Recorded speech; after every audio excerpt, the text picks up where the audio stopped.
So I'm Monica Morales. I'm a water engineer and I work at Jacobs. I'm physically based in our Reno, Nevada office and then work with colleagues out of Los Angeles, London, Northern California, etc. I received my degrees as a first-generation college student from Oregon State University, a Bachelor of Science in Civil Engineering and a Master of Science in Civil Engineering. And how I found out about civil engineering as a high school student was a civil engineer sat down to gamble at my mother's blackjack table, where she was a blackjack dealer. And she engaged him in a great conversation, asked him loads of questions about his line of work because she knew she had a little girl at home who was super interested in math and science but didn't really know what to do with that. So she came home really excited and said, Monica, you should Google engineering. I think you'd really like it, and maybe you should pursue that as your major for school instead of art, because I also really loved painting and being creative and had all these different ideas of if I wanted to go into fashion design, become a doctor. I wanted to be able to help people, but I was also really, really good at math and science at school. So I looked up all the different kinds of engineering and I related to civil engineering the most in that I saw it every day. I had a tangible idea of what I could be doing and I could help lots of people with it. So it worked out despite being in the economic crisis of 2008, graduating high school, coming from a low-income family where both my parents worked in casinos with minimum wage jobs, and going out of state for school. So born and raised in Reno, Nevada, and pursued my college degrees in Oregon. We made it work. I minimized my student loans and was able to get fully funded for my master's degree from Oregon State. So it was just kind of a dream come true. My mom put it as, Monica, you get to go to your Hogwarts, and we made it happen. I was the first of my family to graduate, become an engineer, and get a graduate degree as well. Now I get to wake up every morning and successfully get to say that I'm helping solve future droughts in Southern California through my work as a water resources engineer. I've definitely seen my fair share of sexism through my pathway in engineering, especially as a young woman, Latina, first generation American from my father's side. Very intersectional items that I've personally faced in the workforce, where I've had questions from people at agencies where I've worked, where they'd ask me where I was from, and then I'd say, oh, I'm from Reno, Nevada, because I've worked in other states outside of Nevada. And then they'd ask me again, no, where are you really from? And then having to take a step back of, oh, you're asking for my ethnicity, you're not necessarily asking where I've lived. And having to explain, oh, okay, well, my father's from León, Guanajuato, Mexico, or Mexico, and then he met my mother in Reno, Nevada. My mother was adopted. We haven't yet found out her biological father, but her biological mother is Caucasian. And then they'd say, like, oh, I'm so sorry, I didn't mean to get into the personal details. And it's like, well, actually you did, because you asked me, my ethnicity. And now that my mother has been able to find her biological father's side, I can definitively say I'm 3/4 Mexican and 1/4 white. And I understand that being from a mixed race makes it, people have more questions of like, oh, you don't look Mexican. It's like, well, what does Mexican look like? I do look Mexican. I look like my father, and he's from Mexico. And there's facets to that. And then in terms of sexism, being perceived as a young, attractive woman, you tend to get more men who normally work with only men treat you or give a sense that they want to build a romantic relationship rather than a working relationship with you. And growing up as a tomboy and playing with boys during recess at school, or having a larger male friendship, I've been able to learn how to navigate. No, I don't want to pursue a romantic relationship. I do want to pursue a working relationship with you, and being able to create, like the friendship or work colleague standard, and not being flirtatious and not reacting to it that way.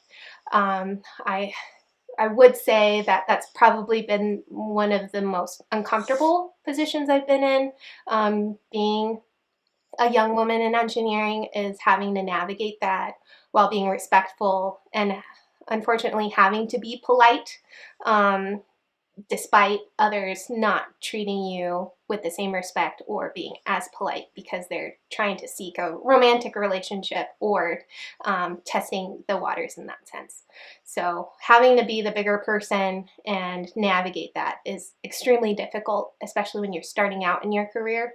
And the choices that you make when you're a young woman, and understanding how you could be perceived, is also something really challenging when you're starting your career, and understanding, you're creating this basis and this baseline of how people are going to perceive you, and the reputation you build for yourself.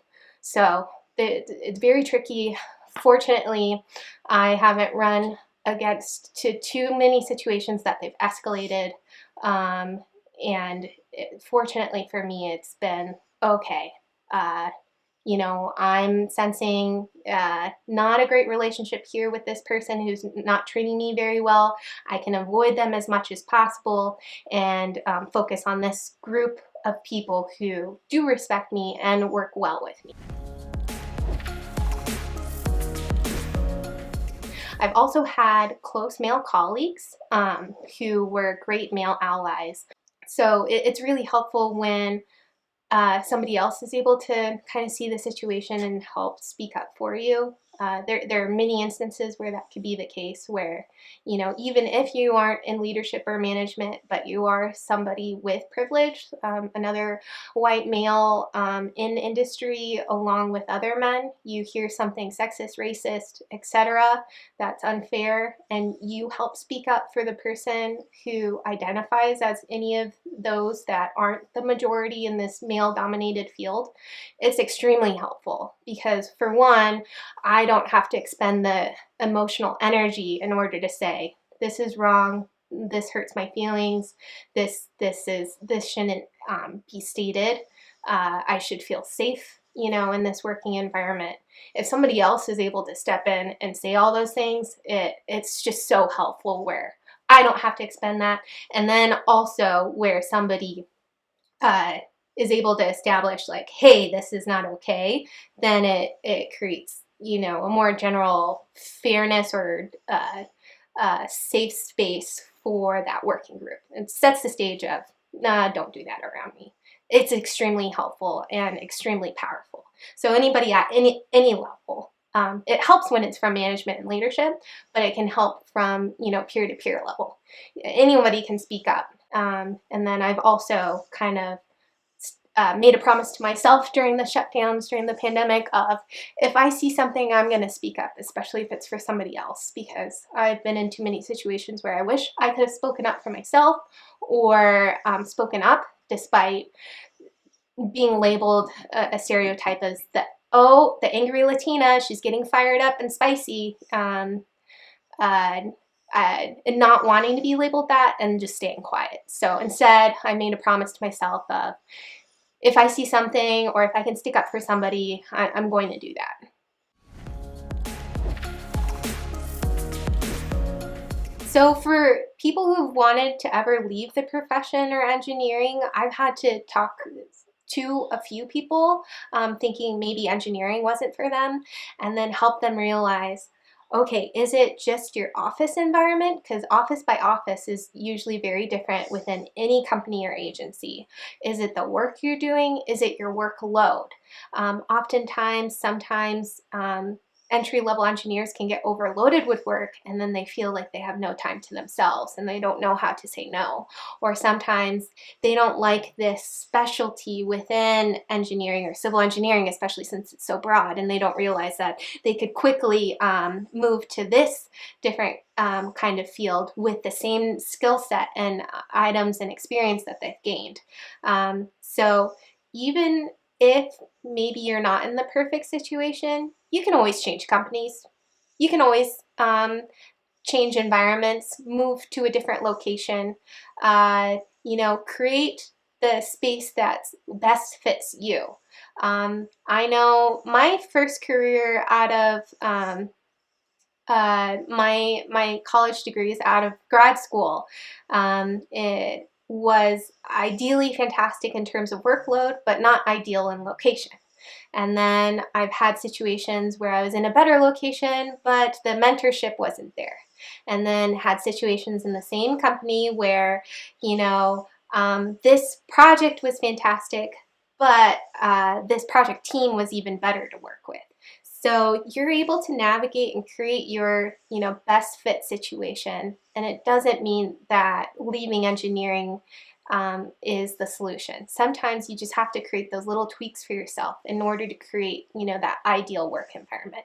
By creating those little small shifts and changing companies, offices, etc., can make the world of difference for you and your work culture and environment, especially when it comes to your workload and being able to say no to things and people respecting, you saying no to things too.